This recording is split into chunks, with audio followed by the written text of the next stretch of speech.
Welcome to Subramani. When you reach a particular age, a lot of your friends also reach that age, and friends, elder brothers, all my friends, elder brothers would be in their mid 60s. And friends, clients, everybody comes and says, I have to sell my business. What do I do?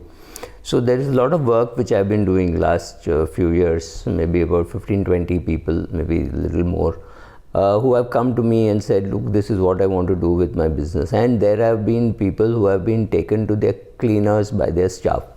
There's one particular person, I will not even name the profession or the city from where he or she was, and earned very well, but the person handling the admin has really taken him to the cleaners in terms of fake expenses, etc. But too late to take action. The last 4-5 years she has been bleeding him, and that's what has happened. Now what has happened is, for many small businessmen, they try to cut corners. They try to say, oh, I don't need a chartered accountant to file my income tax return, or they would go to a chartered accountant and tell him, please file my income tax return. Please understand, filing income tax returns on the basis of information given by you is the only thing they will do. This chartered accountant is not going to tell you, why do you keep money in a bank deposit, why not in a mutual fund, or there will be no investment advice. There will be no advice saying how he should be running his business, maker checker, or once in a while sitting asking a admin head to go on leave, sitting and checking all the vouchers. No audit, right? So you're a small private limited company, your audit is a joke. The chartered accountant comes and just signs. He does not apply his mind so much. Yes, he'll check, is there a voucher? Is there a voucher which says it costs 27,000 rupees to go by taxi from Bombay to Delhi? From Bombay to Pune. If there's a voucher, he'll just sign blindly. When you're asking a proprietary audit, then you're asking him to apply his mind or her mind to the transactions also, to say, well, why did a person take a taxi to Pune every day? It would have been cheaper to buy a car, or that kind of application of mind happens only when you engage the professional at that level. It's very important that you check for logic, you check for applicability, you check the person, you cross-check with the doctor and say, are these expenses legitimate? Would such expenses have been incurred? Or you cross-check with the architect and ask, what are the normal expenses in certain transactions? And then do a proper audit, right? So this is while they run the business, and after they run the business, they suddenly want to do everything themselves. A person with let's say with about 20-25 crores of net worth, who has freshly got 10 crores from sale of business, right? All businesses closed, 67 years of age, and now he wants to retire, right? So you are talking of a person with about 35 crores net worth. This is not small, right? But what has happened, this money has not been earned overnight, right? It has been earned very slowly. Maybe he's earned money, invested, bought some real estate that has grown. So suddenly he does not think that he needs somebody to manage it. He says, oh, now that I've retired, I can pick up some mutual funds and invest it myself and file my own tax return. Great. How much money has he saved by filing his own tax return? Maybe 20,000 rupees a year. And that's what his chartered accountant is going to charge him. So he said, no, he is currently charging me 50,000 rupees.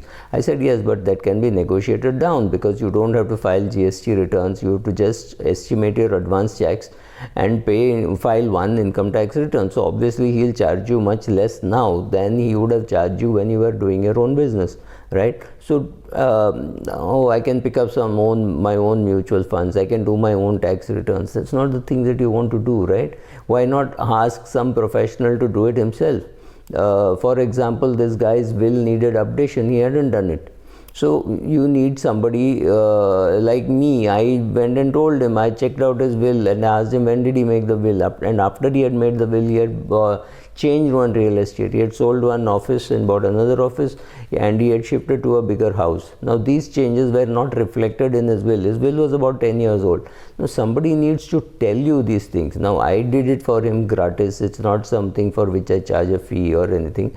And but he needs the help of a lawyer to draft the will. Now, in his case, he had already drafted the will earlier, so it had to be just updated. But still, you need somebody who would, in fact, for the same person, I got him to make his father's will, get it notarized, and get it registered, because his father was about 91 or 92. So I said, now you might as well get the will registered, because we are a funny country, because a 65,000 rupee mutual fund investment asks for a probated will. It costs 1 lakh rupees to probate the will, right? We are a documentation loving country, so you need to get all those things right. So what should you do? I mean, you need an advisor, if nothing, just to check out whether the sale has been done properly, whether the lawyer's documentation, I mean, lawyer will document from the legal point of view, that will be perfectly right, but is that what you want?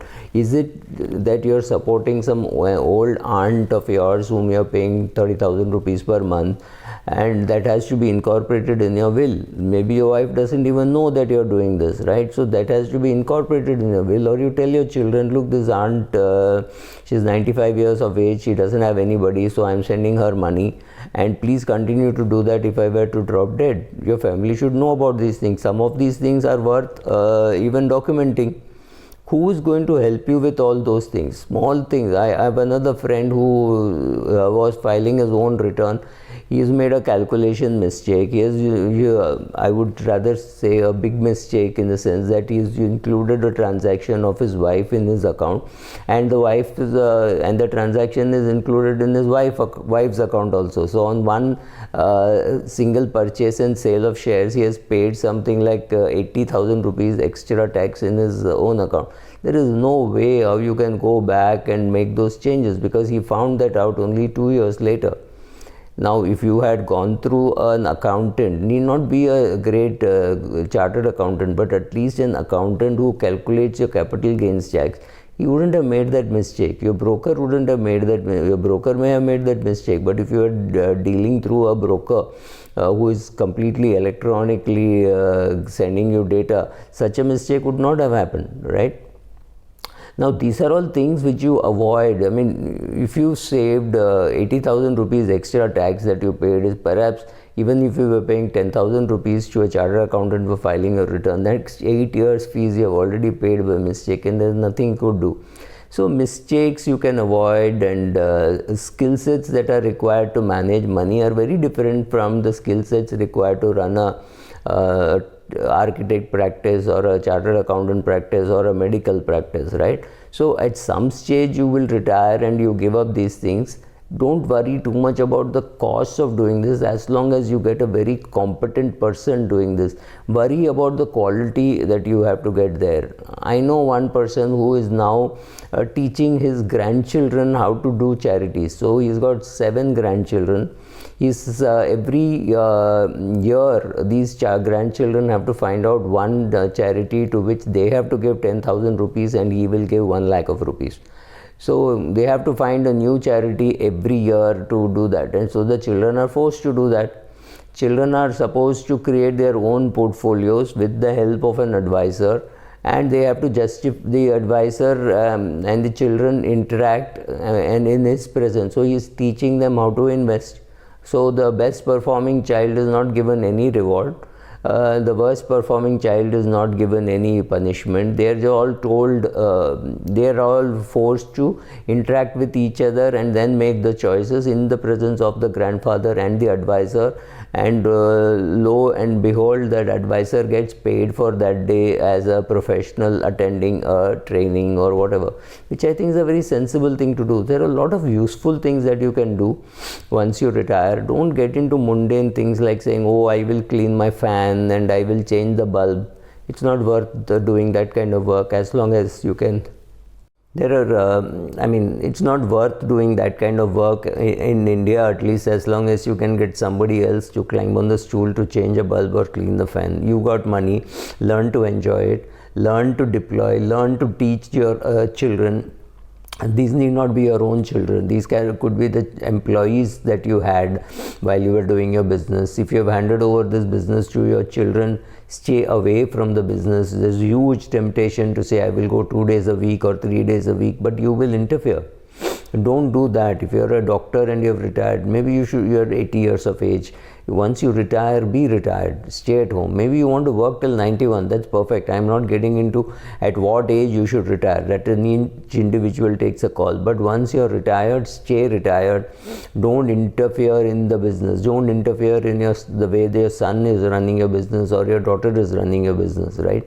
Or somebody, a professional executive, is running your business. Stay really retired and do better things. There are a lot of, I mean, you can travel, you can do some charitable activity, you could do society work, you could do a lot of other things, but don't get into the temptation of saying, I will file my own return, I will look after my own accounting, I will look after my own investments. It's not worth it. The kind of yes, you can negotiate fees. You go to an RIA and say, I will not pay you 50,000 per annum for doing this work, I'll pay you 25,000. That's perfectly all right.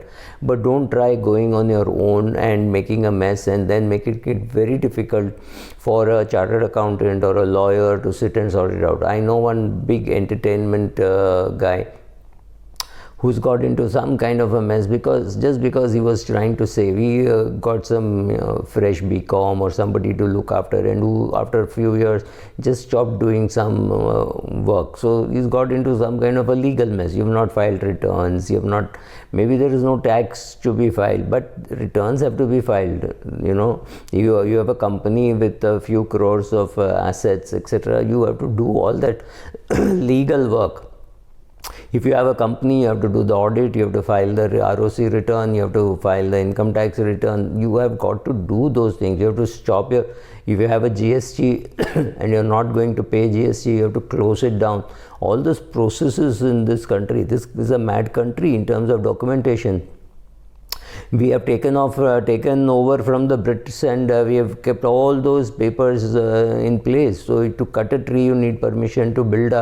To add an extra room to your own bungalow, you need government permission. To add an extra bulb in your house, you need government permission. To have a dog, you need a permit. To cut a tree, you need a permit. They have made sure that we keep going back to the government for everything. Now you can either crib about it or migrate, right? As long as you're here, you have to do your documentation right. So, you know, making a will, making a probate, or whatever is needed to make sure that the transition is not very difficult, right? You have to do all those things. Thank you.